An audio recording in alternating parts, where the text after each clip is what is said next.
ঠাকুর দক্ষিণেশ্বরে ছিলেন প্রায় ৩০ বছর। তার সাধন জীবনের অধিকাংশ সময় কাটে এই দক্ষিণেশ্বরে।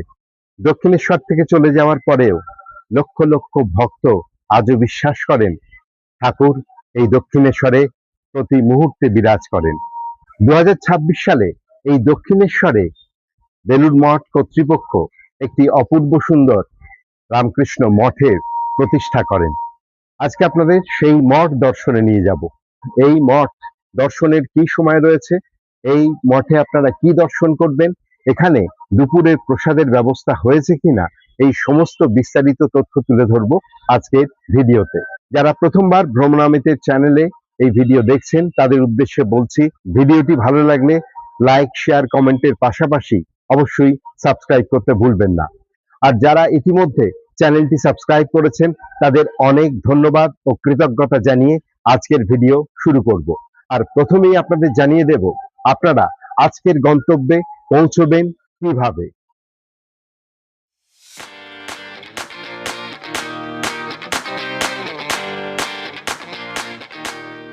ভ্রমণামিতের আর একটা নতুন ভিডিওতে আপনাদের স্বাগত। আজ ৯ আগস্ট ২০২৬ রবিবার, আর এখন সকাল ৮টা ৩০। এই মুহূর্তে আমি আছি ডানকুনি লোকালে, যেটা ৮টা ২৫ শিয়ালদা থেকে ছেড়ে ডানকুনির উদ্দেশ্যে রওনা হয়েছে। আর আজকে আমার গন্তব্য স্টেশন দক্ষিণেশ্বর।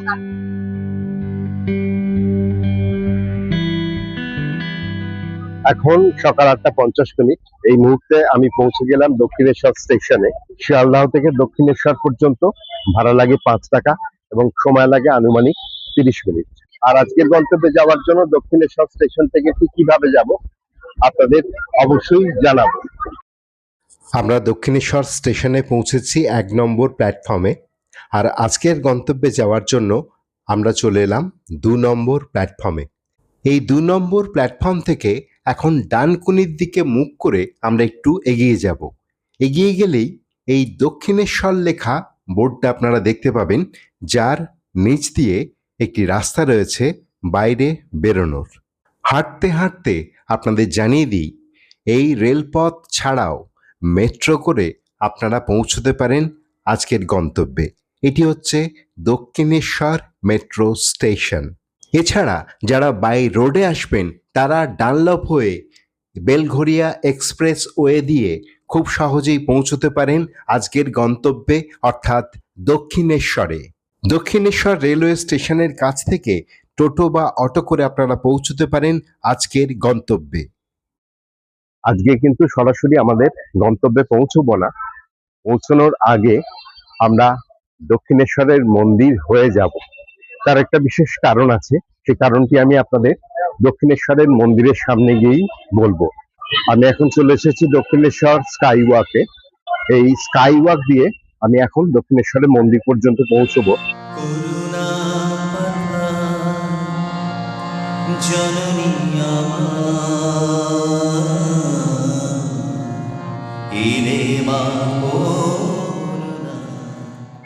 এই মুহূর্তে আমি দক্ষিণেশ্বরে পৌঁছে গেছি।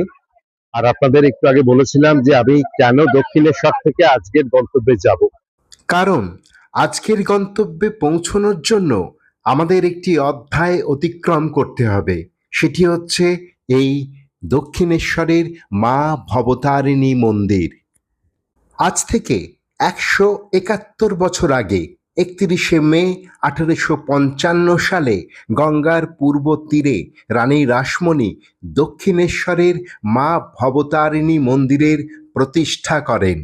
ওই একই সালে অর্থাৎ ১৮৫৫ সালে দাদা রামকুমার চট্টোপাধ্যায়ের হাত ধরে ঠাকুর রামকৃষ্ণ দক্ষিণেশ্বরে পদার্পণ করেন। ঠাকুর রামকৃষ্ণ তার সাধন জীবনের ৩০ বছর এখানে অতিবাহিত করেন।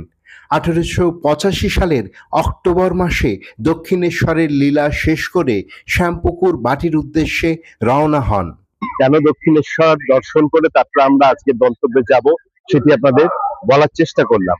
এরপরে আমরা যাব আজকের গন্তব্যে। দক্ষিণেশ্বরে প্রবেশ করি, অর্থাৎ মূল তোরণের বাঁ পাশে রয়েছে পার্কিং। আজকের গন্তব্যে যাওয়ার জন্য দক্ষিণেশ্বরের মন্দিরের বাইরে যাওয়ার প্রয়োজন নেই। দক্ষিণেশ্বরের মন্দিরের ভেতর দিয়েই আপনারা কিভাবে আজকের গন্তব্যে পৌঁছবেন সেটা আপনাদের বুঝিয়ে দিচ্ছি।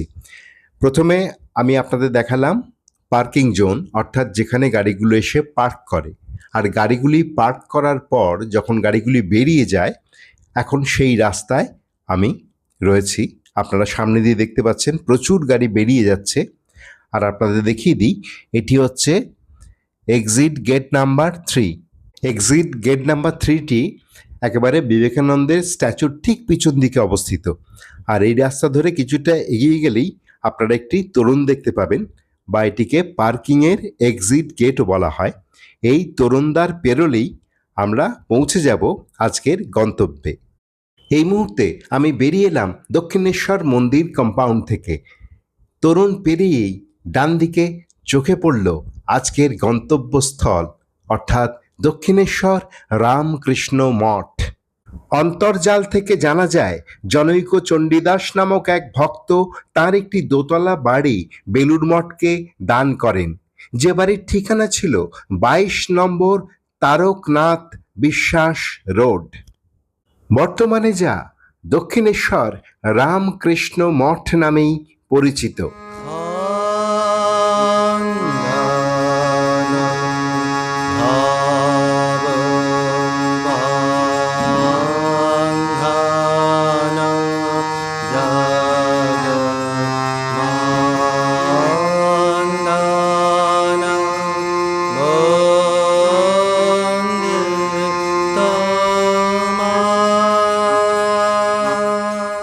মঠ খোলা এবং বন্ধের সময় আপনাদের জানিয়ে দিই, সকাল 7টা থেকে 11:30 এবং বিকেলে 4টে থেকে 8:30 পর্যন্ত।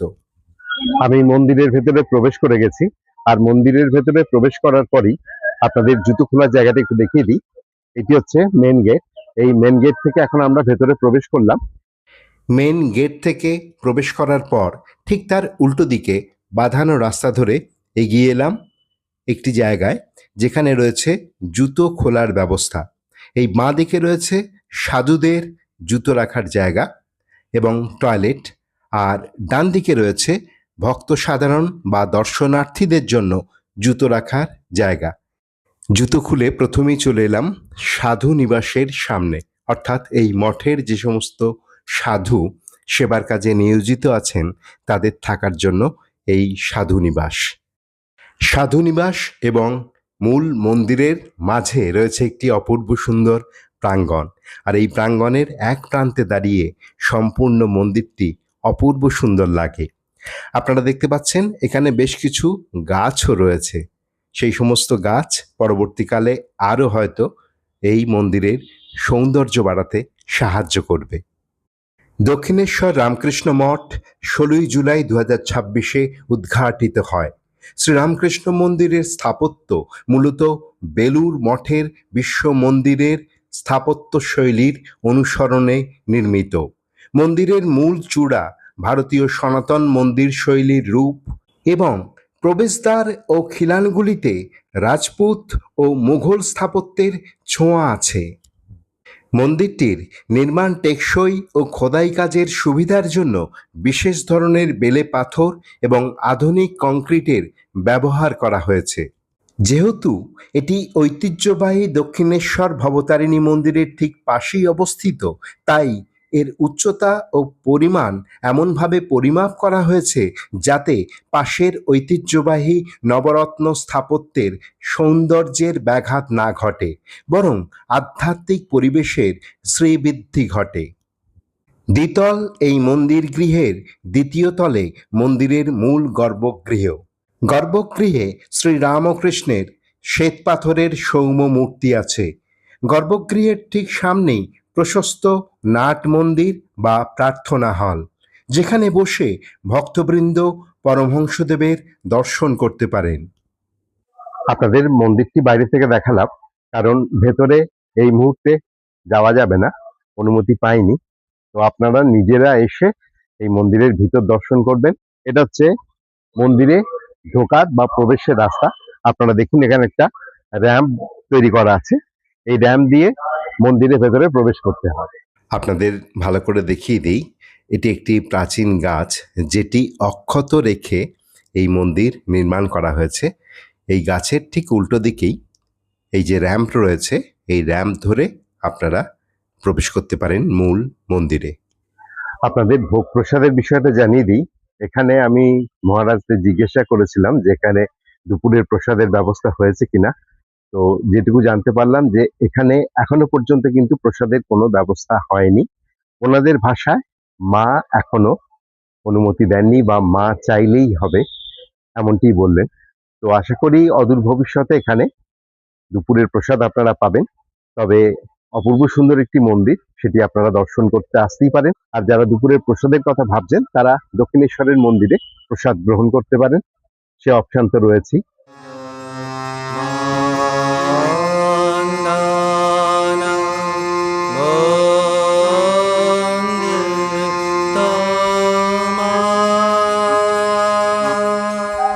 আপনাদের আজ দর্শন করালাম সদ্য নির্মিত দক্ষিণেশ্বর রামকৃষ্ণ মঠের। যদি ভিডিওটা ভালো লাগে তাহলে অবশ্যই লাইক, শেয়ার এবং কমেন্ট করার পাশাপাশি চ্যানেলটি সাবস্ক্রাইব করতে ভুলবেন না। আজকের ভিডিওটা এখানেই শেষ করলাম। আবার খুব তাড়াতাড়ি দেখা হচ্ছে নতুন একটা ভিডিও নিয়ে, ঠিক পরের পর্বে। আশা করি খুব তাড়াতাড়ি দেখা হবে। আজকের মতো টাটা।